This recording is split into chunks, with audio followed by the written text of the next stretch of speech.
Bonjour, salon de musique au musée des Confluences. Et un salon de musique particulier pour deux raisons. C'est qu'un, on est assis au milieu de l'expo Une Afrique en couleur. Et deux, mon invité n'est pas musicien. Mais ça, c'est une gageure. Mais surtout, c'est un fou de musique. C'est quelqu'un qui est journaliste depuis très longtemps. Et dans sa carrière de journaliste, il y a quelque chose qui m'a toujours plu, c'est qu'il avait une chronique qui s'appelait la chronique du grognon. Donc forcément, quelqu'un qui a la chronique du grognon ne peut être qu'une personne étonnante. Après ça, on l'a vu arriver dans plein de médias et à chaque fois, il nous a raconté des musiques, ses enthousiasmes. En plus, quand il faisait un petit pas de danse sur les musiques, on pouvait être que fasciné et un peu vexé parce que danser comme lui, c'est pas possible. Et donc, je suis très content aujourd'hui d'accueillir Soro Solo. Bonjour, monsieur Soro Solo. Bonjour, monsieur Philippe Krum. Et Soro Solo a quelque chose d'étonnant, vous allez comprendre tout de suite. On va écouter le premier morceau qui m'a dit « J'aimerais qu'on commence par celui-là ». Le voici.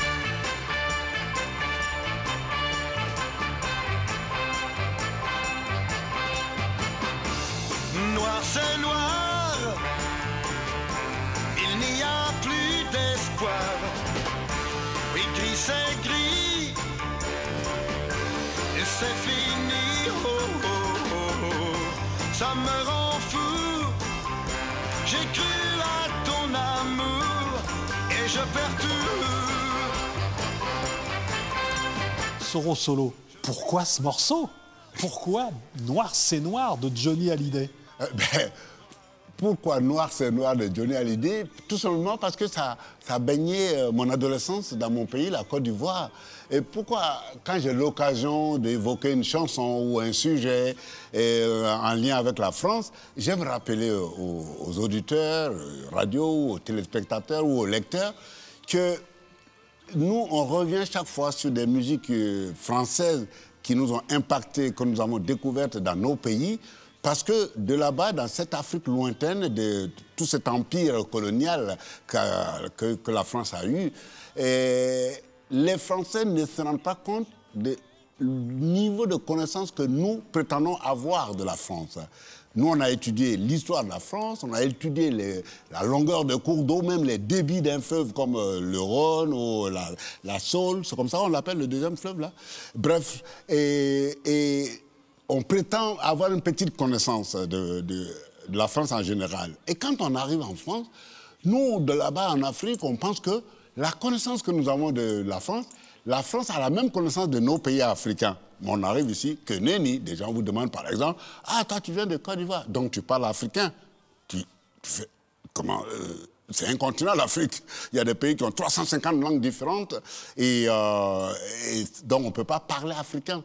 La langue officielle de mon pays, c'est le français, mais je parle sénoufo. Ailleurs, on va parler le camerounais, le douala, ou ailleurs, on va parler le Congo, etc. Bref, et j'ai choisi cette chanson, Noir c'est noir, pour juste dire que la France a exporté dans nos pays ses cultures et particulièrement ses musiques. Et nous, moi et mes camarades adolescents, on entend cette chanson « Noir c'est noir, il n'y a plus d'espoir, j'ai cru en tout, et puis c'est le désespoir ». Enfin bref, je n'ai pas toutes les paroles. Non, c'est dire, mais attends, c'est une chanson raciste, pas possible, comment il peut nous dire ça? Parce qu'on n'avait pas bien compris la chanson.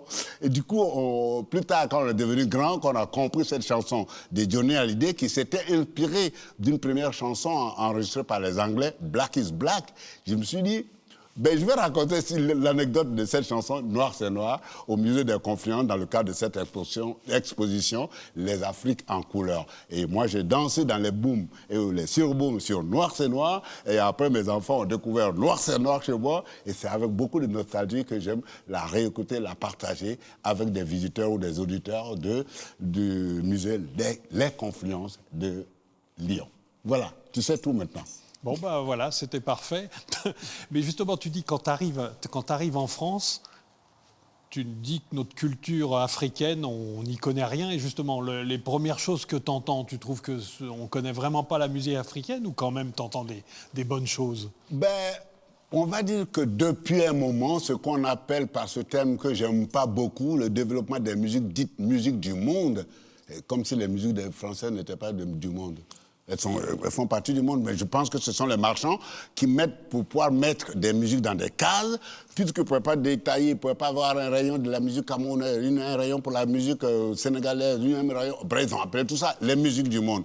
Mais donc, depuis cet avènement, effectivement, on entend de plus en plus des musiques venues d'autres continents, et particulièrement du continent africain, et particulièrement celles de l'Afrique francophone. C'est le Sénégal, c'est le Bénin, c'est la Côte d'Ivoire, c'est le Mali, c'est le Burkina, c'est le Congo, la rumba congolaise, etc., et même l'Afrique australe. Donc aujourd'hui, on peut dire qu'il y a une bonne diffusion de ces musiques et quelques noms bien connus aujourd'hui sur la scène internationale, et particulièrement celle française. Ce sont des noms comme Youssou N'Dour, des noms comme Mori Kanté, des noms comme Manu Dibango, des noms comme, ou des femmes comme Djeneba Doumbia, Oumou Sangaré, et Rokia Traoré, et j'en passe. Donc on peut dire aujourd'hui, il y a une bonne diffusion, une bonne visibilité de ces musiques venues du continent africain, particulièrement de l'Afrique francophone. Et alors, t'aimes bien nous perdre, puisque là, tu nous proposes Djazia Satour, oui. Une Algérienne. Oui, Djazia Satour, c'est une Algérienne. Elle est née à Alger et à 9 ans, avec ses parents, elle a déménagé à Grenoble, en France. Et pourquoi cette femme et sa musique me parlent? Parce que particulièrement cet album que je suggère d'écouter un extrait, qui est Azouad, c'est avec cet album... elle est retournée beaucoup plus à ses racines algériennes pour voir qu'est-ce qu'elle peut puiser dans ses racines musicales algériennes et chanter cet album entièrement en arabe, alors que par le passé, dans ses plus jeunes années, elle était dans un groupe de rap, de slam qu'on appelait MIG, avec lequel elle a fait 1 ou 2 albums. Et puis, quand elle s'est mise en carrière solo, elle a enregistré cet album qui... Comme je le disais dans la visite des objets du musée des Confluences, les musiques ne sont pas seulement pour la contemplation, pour le ludisme, mais pour ce qu'elles racontent, le message qu'elles portent. Et Azouad, en arabe, enfin d'après ce que m'a dit Djazia Satour, ça veut dire les voix. Et c'est quoi ces voix? Elle me dit dans une interview, ce sont toutes ces voix qui nous viennent d'ailleurs, presque comme un écho. Et ces voix, parfois, disent des choses de la condition humaine d'aujourd'hui, dans nos sociétés actuelles, qu'elles soient africaines ou mondiales. Et c'est la détresse, la difficulté de ces voix. Et elle a mis l'accent particulièrement sur ces voix qu'on entend et qui racontent la détresse de ceux qui ont été attirés par le miroir aux alouettes que le monde occidental présente de lui-même, et qui attire la plupart de ces jeunes qui sont dans des pays où leur horizon semble bouché. Et ces personnes sont attirées donc par ce paradis qu'est le monde occidental et particulièrement la France et veulent venir en Europe. Et viennent échouer dans les mers de la Méditerranée. Certains en meurent, certains s'en échappent. Et pour faire entendre la voix de ces 100 voix, elle a donc composé cette chanson, Azouad. Et je me dis, c'est intéressant de nous amuser et de nous réjouir sur des chansons. C'est encore mieux quand ces chansons-là nous parlent à nos consciences pour voir comment réagir par rapport à des problématiques actuelles, des problématiques des sociétés avec tous les ingrédients de la géopolitique. Pourquoi ces gens fuient leur pays? Pourquoi ils viennent en Europe? Il y a tous ces questionnements que ça soulève et ça entraîne, ça impose la réflexion dans l'amusement. Voilà pourquoi j'ai proposé Azouad de Djazia Satour.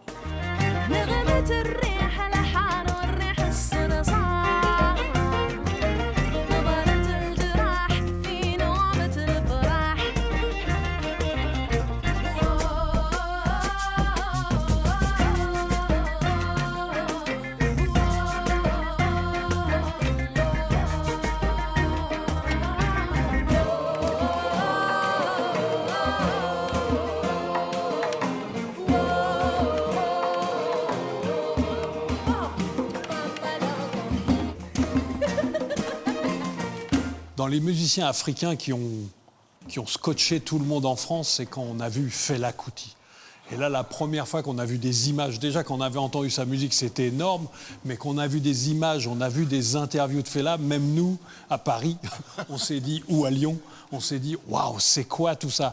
Et comme toi, tout à l'heure, t'expliquais que tu n'avais pas tout à fait compris Noir, c'est noir, je pense que nous, on a mis du temps à comprendre tout ce que représentait Fela. Donc tu peux peut-être nous le décoder un petit peu, là, pour ceux qui connaissent les jeunes générations, qui connaissent peut-être les enfants, mais qui ne connaissent pas le père. Oui.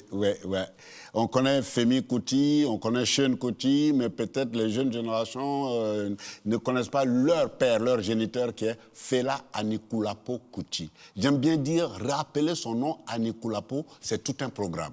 Quand on voit la suite de la vie du personnage et ce qu'il a enduré, ses choix artistiques, le contenu qu'il donne à ses musiques, c'est juste des chroniques, des pamphlets de réflexion. Et pour revenir rapidement sur son nom, Anikulapo, vous savez, je ne sais pas comment ça se passe en Europe, mais chez nous, quand un enfant naît, la mère ou la grand-mère, généralement, va consulter un médium ou une médium pour plus ou moins se faire une idée de l'avenir de ce nouveau-né. Et quand la grand-mère de Fela, à l'époque, son père était christianisé, plutôt le christianisme évangélique, il avait le prénom anglais qui est Ransom. Son nom, c'était avant Ransom Kuti. Et dans l'évolution de sa carrière, pour des questions identitaires authentiquement africaines, il a barré le nom Ransom et il a fait réapparaître le nom Anikulapo. Et donc, quand sa grand-mère allait consulter les médiums, ils ont regardé, consulté les esprits dans l'eau, par des moyens de divination. Et j'essaie d'imiter la grand-mère qui fait « Oh, cet enfant va avoir une vie particulière. Il va côtoyer la mort.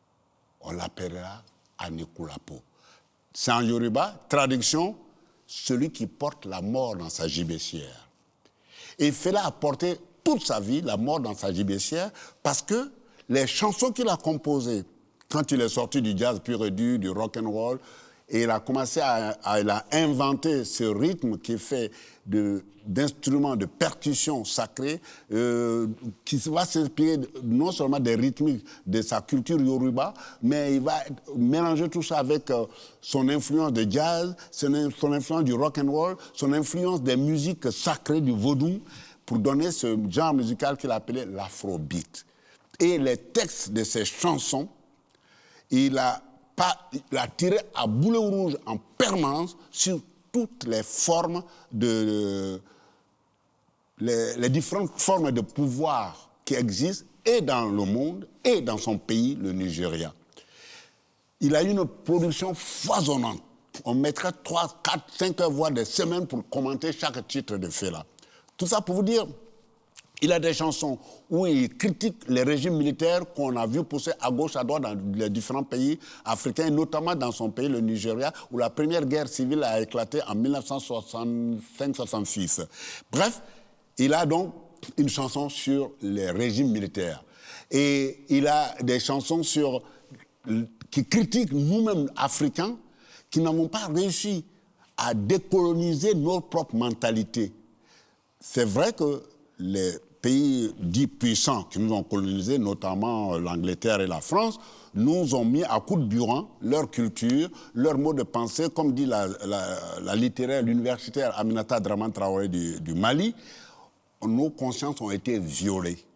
On a détruit notre imaginaire originel de nos cultures africaines pour installer l'imaginaire européen, pour que nous on voit nos sociétés, notre conception de la vie, notre organisation sociale, notre démocratie à travers les lunettes du monde occidental. Ce qui est une aberration totale.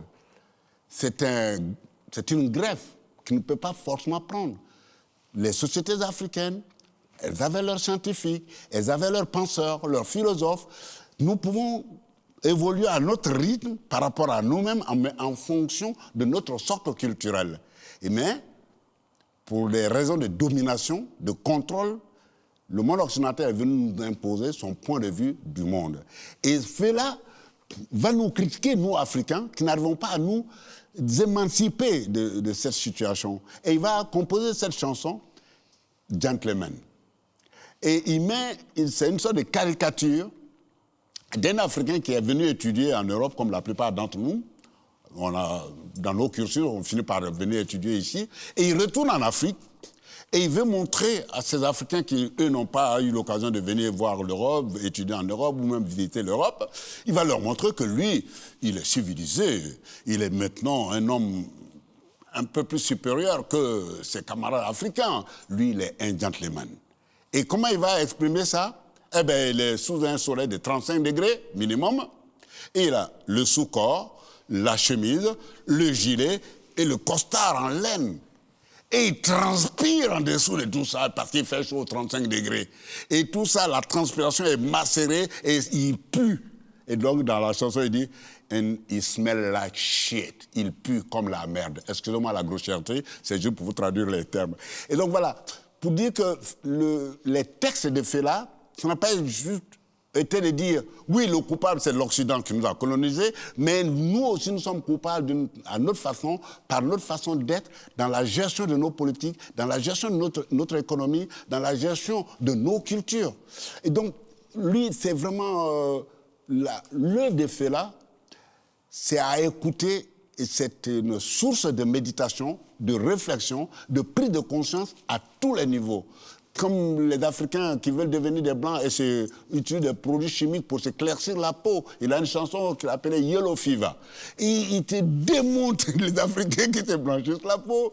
Ou Army Arrangement, comment l'armée s'arrange avec les politiques pour contrôler le pouvoir. Enfin, il y a toute une pléthore de chansons qui sont des sujets de réflexion, des sujets de méditation. Et pour moi, je pense que je fais partie d'une génération d'Africains pour qui Fela est une icône. C'est un lieu de réflexion, c'est un artiste qui a ouvert nos esprits, qui nous instruit et parfois ses concerts étaient précédés de conférences. Et puis une fois, il discutait, je l'avais vu à Pantin, à la porte de Pantin dans les années 80 quand j'étais étudiant en France. Et puis dans la conversation, il y a un jeune homme qui est venu. Oui, comme dit à Shakespeare, il dit, Shakespeare c'est, and you say what? Ouais, Shakespeare a dit, et toi tu dis quoi? C'est quoi ces histoires-là? Tu ne peux pas avoir des références africaines et puis dire à un de ses assistants, give me the book. Et le gars, il est retourné, il est revenu avec un beau temps. Eh bien, c'était l'étude d'un Américain d'origine éthiopienne qui allait fouiller dans l'histoire de l'Afrique comment les savants noirs du bassin du Nil ont éduqué les savants grecs. Et comme tout le savoir quand même de l'Occident est posé sur le socle des découvertes dites grecques, sur la trigonométrie par exemple, sur l'arithmétique, sur l'astronomie. Et dans ce bouquin, il disait, tel savant grec a été formé chez tel maître à Thiès ou à Alexandrie. Et donc Fela se baladait tout le temps avec ce bouquin pour éclairer nous les Africains. Pas pour dire qu'on était meilleurs, pour dire mais on peut regarder notre propre socle pour nous en inspirer, comme les Occidentaux regardent leurs penseurs des temps passés pour continuer à construire leur société et à participer à leur mutation, à leur évolution. C'est ça Fela Nicolas Paul-Coty, je l'adore. Et Fela, c'est ça aussi. Et c'est ça aussi.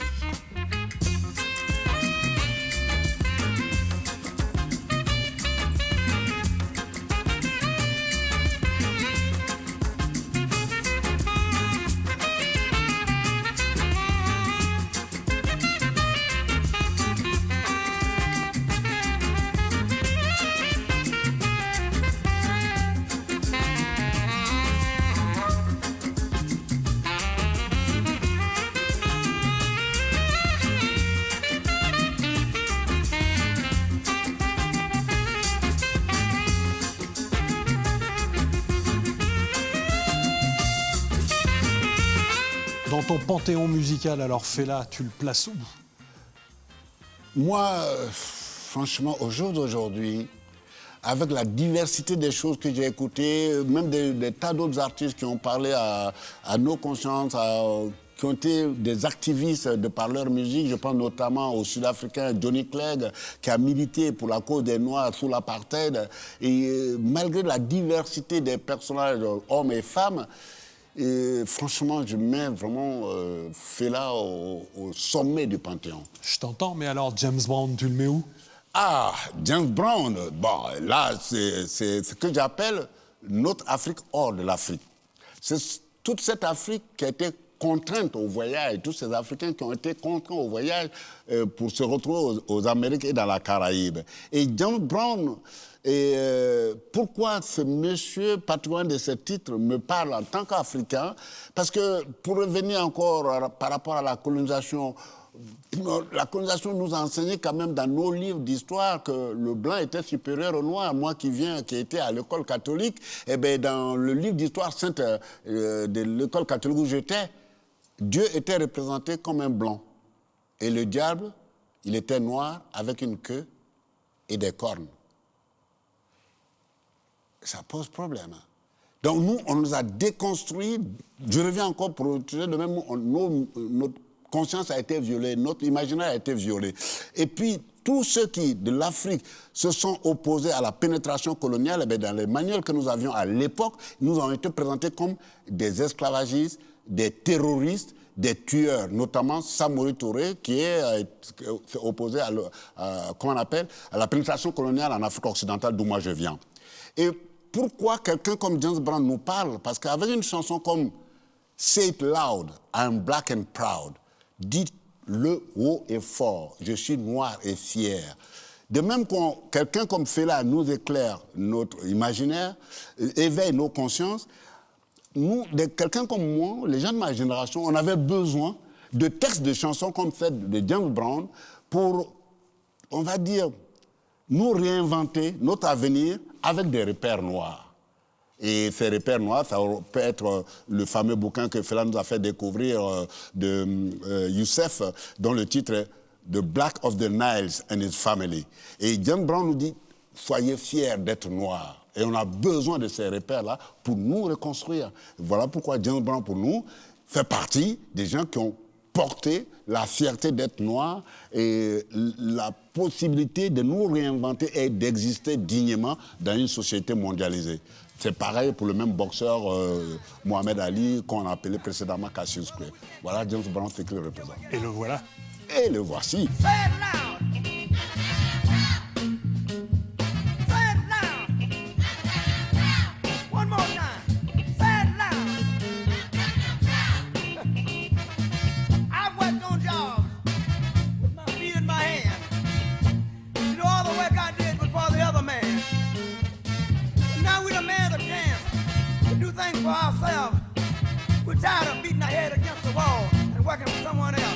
Donc maintenant, je sais d'où viennent tes pas de danse qui t'ont rendu si célèbre. C'est James Brown, c'est ça. Ouais, j'ai tout compris. Il fallait glisser.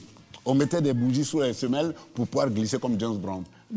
Si on vient par exemple au Sénégal, donc, il n'y a pas que le maître du Sénégal que notre ami Youssou N'Dour. Il y en a d'autres dans les jeunes qui arrivent. Et je sais que tu aimes bien Didier Awadi. Oui, parce que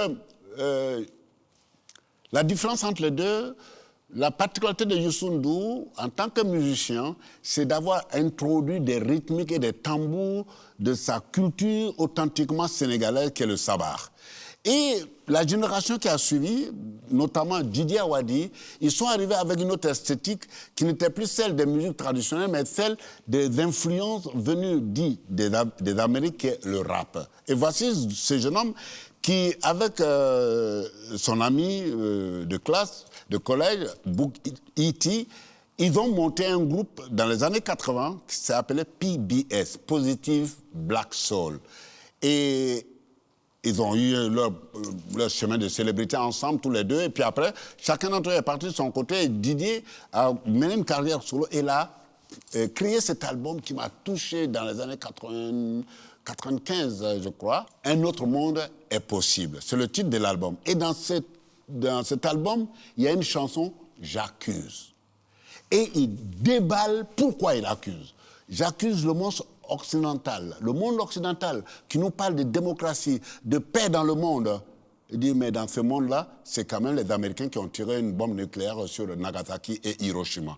Qui est-ce qui les juge aujourd'hui? Ce monde qui nous dit, oui, les corrupteurs, les dictateurs sont en Afrique, et ensuite le cas de Bokassa. Il nous rappelle que Bokassa a été installé empereur en Centrafrique avec la bénédiction de Giscard d'Estaing. Et plus tard, on va exhumer cette histoire de Bokassa, et on va le juger comme dictateur et on l'emprisonne. Et il pose la question, Didier Awadi et Giscard d'Estaing, où est-ce qu'il en est? Alors, dans une même situation, il y a deux personnages concernés, il y a un qui fait la prison et l'autre, il est porté au Panthéon. C'est là, nous, Africains, on s'est dit, mais c'est une histoire de toujours, vu du point de vue des Occidentaux, il y a des dictateurs en Afrique, mais personne ne voit du point de vue des Africains. L'ancêtre de Charlie Hebdo s'appelait Harakiri. Et vers la fin des années 70, Harakiri a quand même fait une en mettant Giscard d'Estaing avec la femme de Bokassa nue. Ce qui veut dire qu'on pourrait creuser l'histoire. Je ne peux pas affirmer qu'il a eu des relations intimes avec la femme de Bokassa, mais dès l'instant où un journal se permet de l'afficher, ça veut dire que ça soulève des questions. Mais qui a enquêté ici en France? Mais tout le monde a parlé du dictateur Bokassa. Voilà pourquoi nous, on a besoin de chanteurs qui soulèvent des lièvres et qui méritent qu'on réfléchisse là-dessus, qu'on se pose des questions, qu'on enquête dessus pour établir les responsabilités des uns et des autres. Ce n'est pas pour dire que les Africains sont les méchants, les gentils qui se font traumatiser par le monde occidental. Non, je dis juste, c'est comme une médaille. Il faut regarder les deux faces de la médaille avant de se prononcer là-dessus. Et voilà pourquoi quelqu'un comme Didier Awadi, dans son texte « J'accuse », c'est une chanson qui me parle au plus haut niveau et qui va même étayer, oui, on a tué Kadhafi, on nous le présenta comme dictateur, on a tué, comment il s'appelle, en Irak, pareil. Toutes ces questions d'aujourd'hui, nous, Africains, on a besoin qu'on fouille tout le monde. Et justement, voici J'accuse. J'accuse les USA de complot contre l'humanité, de non-respect des résolutions du Conseil de sécurité. J'accuse l'Amérique d'ingérence dans des affaires privées. Quand ils vont en Somalie, où est le respect de la dignité? Moi j'étais très content de voir les Somaliens les jeter. On devrait juger Truman pour crime contre l'humanité. Comment peut-on accepter, dis-moi, de telles atrocités? Hiroshima, Nagasaki, les séquelles sont toujours là ancrées. J'accuse George Bush d'être un véritable boucher. Mentir sur les armes chimiques, où est donc la moralité? Tribunal pénal international, fiche, laisse-moi rire. Instrument de propagande, pour une politique du salir. Pour Nixon, pour Clinton, pour Bush, c'est devenu moral. Mais pour Saddam Milosevic, Pinochet, là, c'est immoral. Je ne juge pas, je ne dis pas que ces hommes, c'est des saints. Mais je n'accepte pas des formatés CNN, ABC, c'est malsain. Alors là, je suis d'accord avec toi. Déjà, les autres, je suis d'accord, mais en 79, à Bamako, j'ai vu Oumou Sangaré. Et là, j'avoue que pour moi, ça a été une révélation dans le personnage et je sais pas, dans ce concert, ce show, je sais pas comment on peut appeler ça, elle a dû changer 12 fois de robe, avec des robes insensées et tout, d'une beauté, et sa voix, ses rythmes et tout. Donc je pense que Oumou Sangaré, toi aussi, c'est une des grandes dames. Ouais. Et quelle femme d'affaires. Ah, c'est très bien. Oumou Sangaré, elle a tout compris. Comme Michael Jackson avait tout compris, ou comme certains grands artistes de par le monde ont tout compris que l'art peut aller aussi avec le solo n'a pas encore tout compris. Je crois que pour le moment, je n'ai pas encore tout compris. Oh, t'as le temps. Je continue de faire la marche sur le trottoir à Paris pour me nourrir. Non, je raconte n'importe quoi. Non, Oumou Sangaré, je pense que dans les artistes contemporains, elle a valeur de modèle pour les jeunes qui pensent que si on n'a pas fait un cursus scolaire comme notre monde moderne le veut, si on n'a pas été dans une école d'art pour sortir le plus grand chanteur, le plus grand instrumentiste, on est voué à l'échec. L'exemple de Oumou Sangaré nous montre en tout cas qu'on peut partir de rien, mais en ayant la foi de ceux auxquels on croit, c'est-à-dire la création artistique, devenir une grande icône dans un pays comme le Mali. Et l'intelligence. Et l'intelligence. Pour avoir parlé souvent avec elle, c'est quand même une femme... Elle est d'une intelligence incroyable parce qu'elle vient de l'école de la vie. Sa formation de chanteuse, c'est dans la vie. Elle n'a pas été à l'école, en tout cas à l'école du Blanc. Elle ne sait pas lire et écrire. Elle se débrouille pour s'exprimer en français aujourd'hui. Mais tous ces textes, elle va fouiller dans le répertoire et dans les thématiques de sa société pour composer des chansons et qui prend surtout fait et cause pour la condition féminine aujourd'hui dans le contexte africain. Et elle va s'attacher à dénoncer le mariage des jeunes filles, elle va s'attacher à dénoncer des pratiques rétrogrades comme l'excision, elle va s'attacher à raconter, à exhumer des corporations de sociétés comme les Dozo, ce qu'on appelle les chasseurs, et ce qu'ils représentaient dans la société africaine. Et c'est pour ça que je tenais à avoir une chanson de Oumou Sangaré pour dire vraiment, il faudrait toute une après-midi pour raconter Oumou Sangaré et la faire mieux connaître à travers les chansons qu'elle a développées. Et j'ai juste pris une des plus simples, Yélin, qui parle de solidarité. On est quand même dans nos sociétés marquées par la culture individualiste, du consumérisme, où on accumule la consommation des choses qui ne serviront à rien. On ne va pas nous enterrer avec toute cette fortune ou ces voitures. Bref, et qui dit dans cette chanson que l'équilibre de la société, elle part déjà du noyau de la société, entre l'homme et son mari et sa femme, ou entre la femme et son mari. L'équilibre de la société, c'est quand le tissu social, la cour familiale est uni, soudé. L'équilibre de la société, quand le royaume, le tissu du royaume est uni et soudé. Donc, c'est une exhortation à partir de la sagesse populaire de son Mali natal qu'elle nous exhorte à cultiver la solidarité, à cultiver l'intégrité et à cultiver le partage. Et la voici.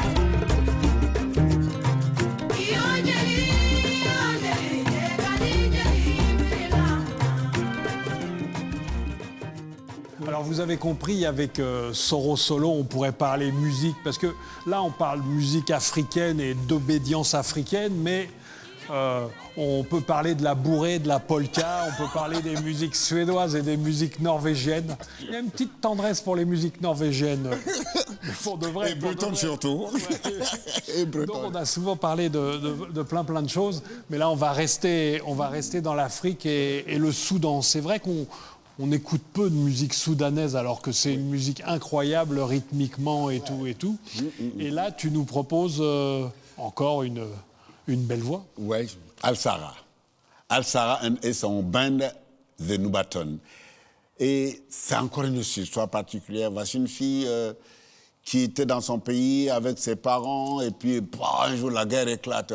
Et pourquoi les musiques du Soudan m'intéressent? Parce qu'elles font la passerelle entre les sonorités moyen-orientales et l'Afrique subsaharienne.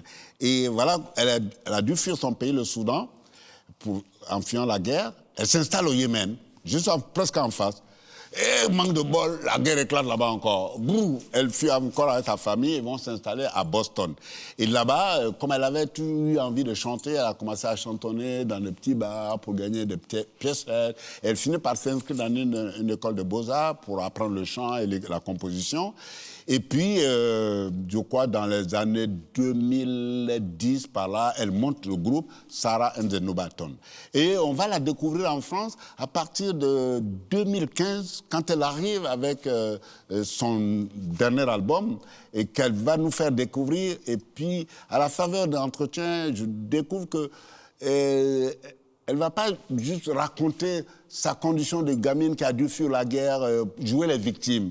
Non, ce n'est pas ça son propos. Son propos, c'est aussi aller exhumer dans les traditions de sa société comment certaines musiques racontaient les divinités de l'eau, comment certaines musiques racontaient les questions de solidarité, les questions de justice, les questions d'équité.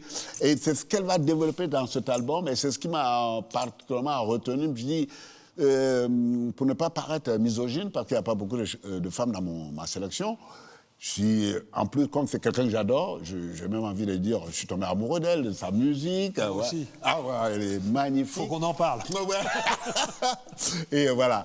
Et Al-Sara and the Nubaton, c'est vraiment avec sa sœur Idi, elles ont monté ce band. D'ailleurs, je crois le trompettiste, il est togolais, le bassiste, le percussionniste, il est moyen-oriental, le guitariste, c'est autre chose. Voilà, c'est un groupe hétéroclite qui, pour moi, illustre la mondialisation des groupes aujourd'hui, qu'on peut venir d'horizons divers et variés et avoir le regard dans le même sens pour composer des musiques qui parlent aux humains. Et pas juste pour faire de la maille, quoi. Et c'est ça qui me plaît chez Alsara et Nzeno Baton. Écoutez-la.